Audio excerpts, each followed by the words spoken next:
یا ایھا الذین آمنو، صلوات پڑھے تو میں عرض کر رہا ہوں،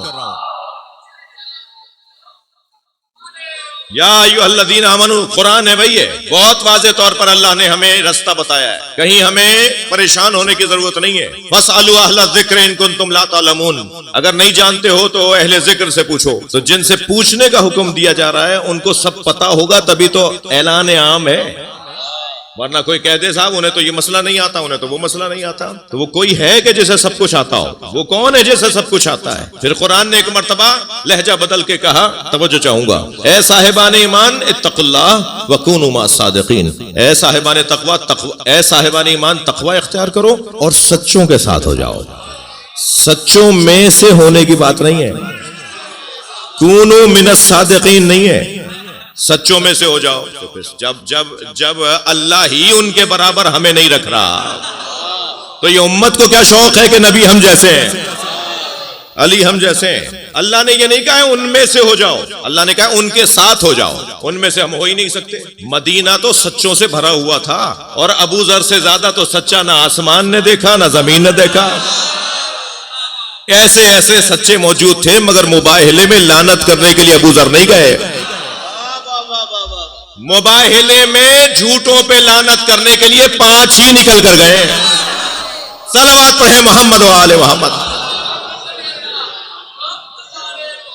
بھائی بہت بڑا مجمع ہے، اس سے بہتر صلوات ہدیہ کریں۔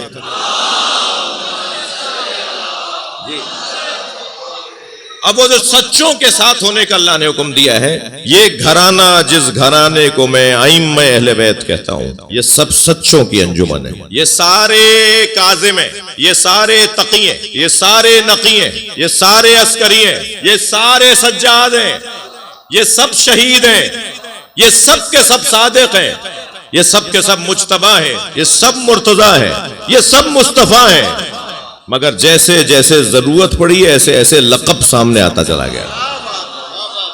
ضرورت عسکری کے لقب کی پڑی تو عسکری سامنے آ گئے، ورنہ یہ سارے عسکری ہیں، یہ سب کے سب صادق ہیں۔ مگر جس زمانے میں ہر گھر سے ایک آواز آتی تھی قال فلاں قال فلاں، مدینہ منورہ کا پورا شہر مدرسہ بن گیا تھا اس دور میں، ہر گھر کے اندر مدرسین بیٹھے ہوئے تھے، اعلان ہو جاتا تھا کہ فلاں گھر کے اندر فلاں استاد پڑھائے گا اور فلاں میں فلاں استاد پڑھائے گا، اور پھر شاگرد اس درس سے نکل کے اس درس میں جاتے تھے۔ یہ آکسفورڈ اور کیمبرج کی تاریخ یقیناً بڑی تاریخ ہے، مگر میرے مولا صادق نے جو مرکز علم مدینے کو بنایا اس کی تاریخ کسی سے کم تاریخ نہیں ہے۔ لہذا میرے مولا کا دور وہ دور کہ ہر گھر سے نظریات بیان کرنے اور پڑھانے اور درس اور تدریس کا عمل جاری ہے، اور شاگرد کیا کہتے تھے آپس میں؟ فلاں نظریے پہ قال فلان، فلاں نظریے پہ قال فلان، قال فلان، قال فلان، انہوں نے یہ کہا، انہوں نے یہ کہا، انہوں نے یہ کہا، اور انہی کے درمیان آواز آتی تھی قال الصادق، اور سچے نے یہ کہا۔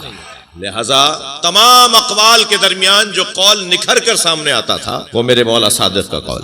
شاگرد ایسے بنائے کہ ابان ابن تغلب نے تو 30,000 حدیثیں نقل کی ہیں امام صادق سے، ابو بصیر نے 25,000 حدیثیں نقل کی ہیں امام صادق۔ مومن طاق کو تو مولا نے فرمایا اجلس فی المسجد، تھک تو نہیں رہے، اجلس فی المسجد وفتح، اے مومن جاؤ مسجد میں بیٹھا کرو اور وہاں بیٹھ کے فتویٰ دیا کرو، اور اپنے چاہنے والوں سے کہا کہ جو میرا مومن طاق کہہ دے سمجھو جعفر صادق نے کہا ہے۔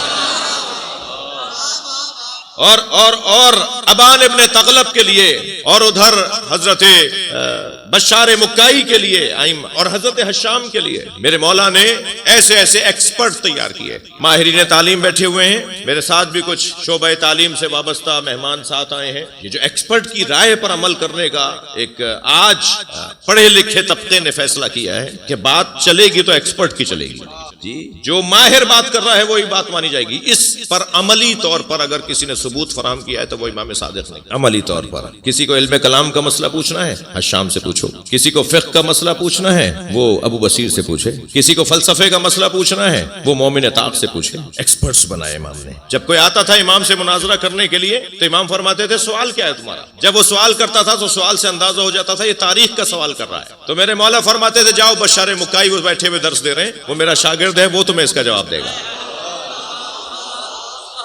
جب امام سوال سنتے تھے اور معلوم ہوتا تھا یہ علم کلام کا سوال ہے، فرماتے تھے جاؤ وہ جو حشام بیٹھے ہوئے گفتگو کر رہے ہیں وہ جو سامنے شاگردوں کو لیے بیٹھے ہوئے ہیں وہ میرا شاگرد ہے، اس کا جواب وہ دے گا تمہیں۔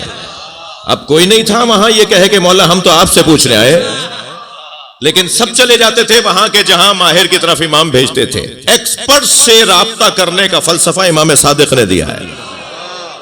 ماہر سے جا کر بات کرو، جو جس کا عالم ہے اس سے جا کے بات کرو۔ ہمارے ہاں کیفیت یہ ہے کہ سارے مسئلے میری جیب میں، ہمارے ہاں تو مشکل یہ ہوئی ہوئی ہے نا کہ سارے مسئلوں کا جواب میرے پاس موجود ہے، اور میں کبھی نہیں کہتا میں اپنے اوپر رکھ کر بات کر رہا ہوں بھائی، کبھی میں نہیں کہتا کہ صاحب اس کا مسئلہ یہ ماہرانہ گفتگو ہے، اس کا آپ سوال فلاں عالم سے کریں، یہ ایک کمزوری ہے معاشرے کی۔ مگر یہ جو فلسفہ دیا، یہ جو رستہ دیا، یہ میرے مولا صادق نے رستہ دیا۔ بڑے نام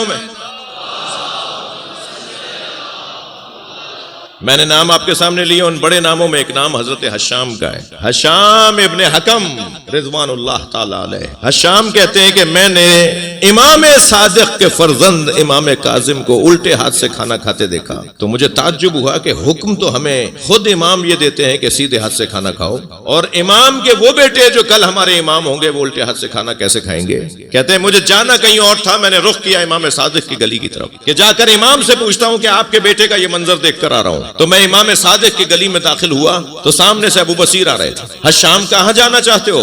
کہ مولا سے ملنا ہے۔ کہ مولا کے ملنے کا وقت نہیں ہے یہ مولا کے ملنے کا وقت نہیں ہے، مسئلہ کیا ہے، کیا پوچھنا ہے؟ کہ ایک منظر دیکھ کر آ رہا ہوں جس نے مجھے الجھا دیا۔ کہ حشام کیا منظر دیکھا ہے؟ کہا ابو بصیر میں منظر یہ دیکھا کہ موسیٰ کاظم ایسے کھانا کھا رہے ہیں، ایسے سیدھے ہاتھ سے تکیہ لگائے ہوئے ہیں۔ تو اس میں پریشانی کی کیا بات ہے؟ امام کے دونوں ہاتھ سیدھے ہوتے ہیں۔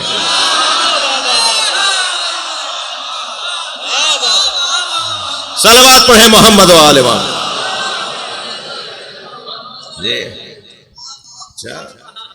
آیت اللہ جوادی عاملی نے یا ابلیس ما منعک ان تسجد لما خلقت بیدی استکبرت ام کنت من العالین، اس آیت کی تفسیر میں لکھا ہے کہ مولا علی سے جب پوچھا گیا کہ اللہ نے اپنے دو ہاتھوں کی بات کی ہے تو دو ہاتھ تو ایک الٹا اور ایک سیدھا ہوتا ہے، تو کیا اللہ کے بھی الٹا اور سیدھا ہاتھ ہے؟ تو مولا علی نے فرمایا کلتا الیدین یمین، اللہ کے دونوں ہاتھ سیدھے ہیں۔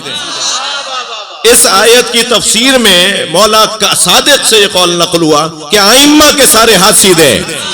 پھر آیت اللہ جوادی عاملی نے تو بڑا حسین جملہ لکھا ہے۔ آیت اللہ جوادی عاملی کہتے ہیں کہ ائمہ اہل بیت کے دونوں ہاتھ سیدھے ہوتے ہیں اور اہل بیت کے دشمنوں کے دونوں ہاتھ الٹے ہوتے ہیں۔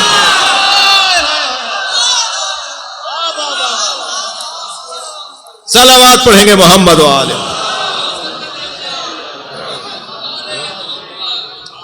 جو جملہ انہوں نے لکھا ہے وہ میں بیان کر دیتا ہوں۔ وہ فرما رہے ہیں کہ اہل بیت کے دونوں ہاتھ سیدھے، اہل بیت کے دشمنوں کے دونوں ہاتھ الٹے، اس لیے کہ سیدھے ہاتھ انہی کے ہوتے ہیں جہاں خیر ظاہر ہو، اور جہاں شر ہی شر ظاہر ہو وہاں ہاتھ ہی الٹا ہے۔ جی ایسے شاگردوں کی تربیت، ایسے صاحبان کمال لوگوں کی تربیت۔